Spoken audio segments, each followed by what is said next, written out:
Art of communication is the language of leadership. लेकिन अगर दुनिया से कम्युनिकेशन खत्म हो जाए तो ये दुनिया कैसी होगी? अरे नहीं नहीं, ऐसा कुछ नहीं होने लगा। लेकिन हाँ, कम्युनिकेशन के बगैर हमारे ख्यालात, हमारे जज्बात, हमारा इल्म, हमने आज तक जो बनाया है या दरियाफ्त किया, ये सब चीज़ें हम अगली जनरेशन को कभी बता और सिखा नहीं पाएंगे।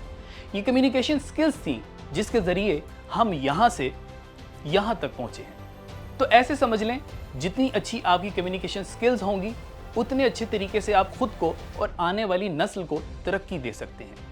मैं अभी आपको 10 ऐसे कम्युनिकेशन स्किल्स के बारे में बताऊंगा जो प्रोफेशनली आपकी हर एक फील्ड में काम आते हैं। ये वो स्किल्स हैं जो हर हायरिंग मैनेजर आने वाले नए एम्प्लॉय में तलाश करता है, और ये वही स्किल्स हैं जिसकी बुनियाद पर हम किसी को एक लीडर मानने पर मजबूर हो जाते हैं। ये टॉप 10 स्किल्स की वीडियो आपको एक ऐसे बड़े सवाल का जवाब देगी कि आखिर कौन सी कम्युनिकेशन स्किल्स आपकी सोशल एंड प्रोफेशनल लाइफ में आज की ज़रूरत हैं।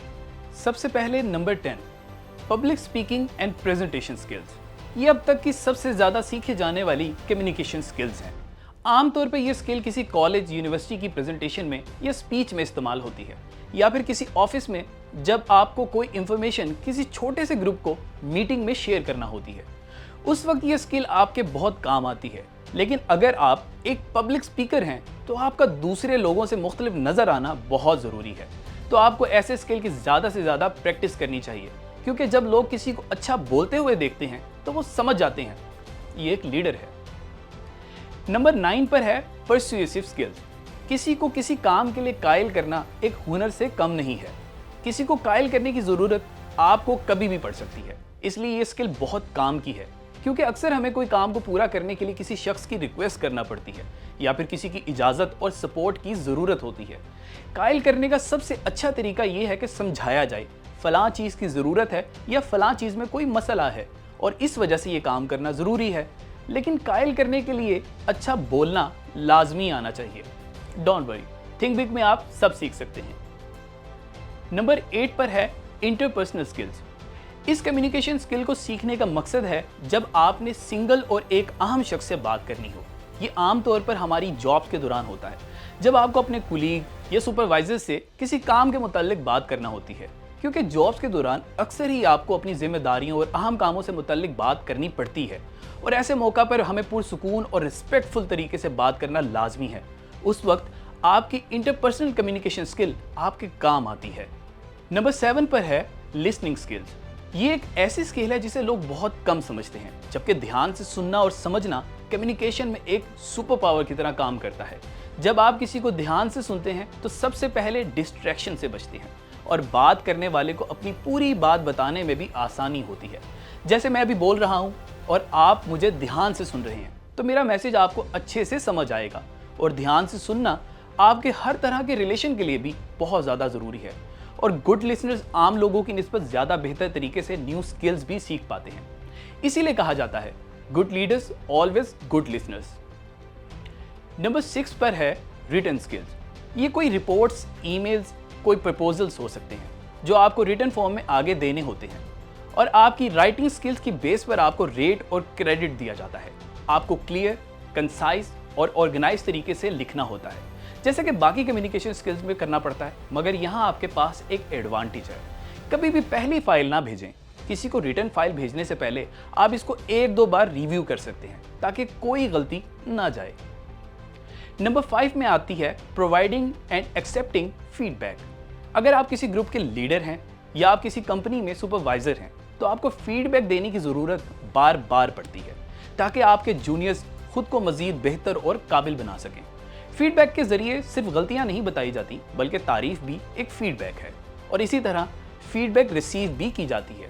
लेकिन फीडबैक रिसीव करते हुए आपने डिफेंसिव नहीं होना, ये एक बड़ी प्रॉब्लम है। अक्सर फीडबैक देने वाला गुस्से में हो सकता है, मगर दिए गए फीडबैक में आपने अपने काम और फ़ायदे की चीज़ ढूंढनी है। ये भी एक स्किल है। नंबर 4 पर है team work and collaboration in groups.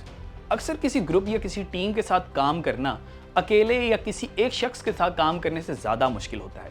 जिन लोगों में ये स्किल होती है वो ग्रुप्स में बहुत अच्छा काम करते हैं। वो हमेशा प्रोडक्टिव किस्म के सवालात भी पूछते हैं और वो साथ साथ न्यू इन्फॉर्मेशन प्रोवाइड भी करते हैं ताकि काम को मज़ीद बेहतर किया जा सके।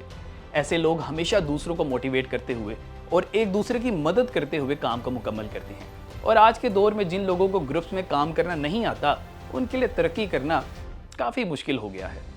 नंबर 3 पर है नॉन वर्बल कम्युनिकेशन स्किल्स। ये स्किल हर एक टाइप की कम्युनिकेशन स्किल से ताल्लुक़ रखती है। ये कम्युनिकेशन करने का एक बहुत पावरफुल तरीका है जिसका दूसरे लोगों पर बहुत गहरा असर पड़ता है। नॉन वर्बल कम्युनिकेशन के ज़रिए आप दूसरों को महसूस करवा सकते हैं कि आप खुश हैं, आप एक पुरएतमाद इंसान हैं। आप इसके ज़रिए दूसरों को पॉजिटिव वाइब दे सकते हैं। जैसे अगर आप अपनी आंखों को बात करते हुए रोल करते रहते हैं तो ये चीज़ महसूस करवाती है कि आप एक कंफ्यूज, बेचैन और परेशान इंसान हैं। और अक्सर आपको भी नहीं पता होता कि आपके बॉडी गेस्चर किस तरह लोगों पर असर डालते हैं। आपकी बॉडी लैंग्वेज अक्सर आपके कंट्रोल में नहीं होती, इसके लिए आपको प्रैक्टिस करनी चाहिए। नंबर 2 पर आती है फ़ोन स्किल। ये भी एक एडवांस दौर की स्किल बन चुकी है। जब हम किसी से आमने सामने बात करने की जगह अपनी आवाज़ के ज़रिए बात करते हैं तो हमारी आवाज़ सुनने वाला शख्स हमारी टोन ऑफ वॉइस, हमारा वे ऑफ टॉकिंग और हमारे आंसर्स की टाइमिंग से बहुत कुछ अंदाज़ा कर लेता है। इसलिए आज के दौर में आपको किसी से कॉल पर कम्युनिकेट करने के स्किल्स लाजमी आने चाहिए, क्योंकि कॉल पर बात करते हुए आपको टू द पॉइंट बात करनी चाहिए। Last but not least, number 1 पर है कम्युनिकेटिंग विद एम्पैथी। ये कम्युनिकेशन स्किल बाकी तमाम स्किल से ज़्यादा ज़रूरी है। हमदर्दी या एम्पैथी से कम्युनिकेट करना हमें दूसरों के जज्बात समझने में सबसे ज़्यादा मदद करता है। ये स्किल हमें मदद करता है कि हम जान सकें दूसरे लोग क्या सोच रहे हैं और वो क्या महसूस कर रहे हैं। इसके ज़रिए हम लोगों का एतमाद भी हासिल कर सकते हैं। जब हम लोगों का एहसास करते हुए उनसे कम्युनिकेट करते हैं तो हकीकत क्या है ये समझने में बहुत आसानी हो जाती है। इसके अलावा भी बहुत से इंपॉर्टेंट कम्युनिकेशन स्किल्स मौजूद हैं, मगर जब लोग पूछते हैं कि व्हाट इज़ कम्युनिकेशन स्किल, तो ये स्किल्स इनमें टॉप ऑफ द लिस्ट हैं। अब सवाल ये है कि आपको इनमें कौन से स्किल पर मेहनत और प्रैक्टिस करने की ज़रूरत है। ये समझने के लिए थिंक बिग के साथ जुड़े रहें, क्योंकि जल्द ही इफेक्टिव कम्युनिकेशन के ऊपर एक फ्री कोर्स शुरू करने वाले हैं जो आपके बहुत काम आएगा।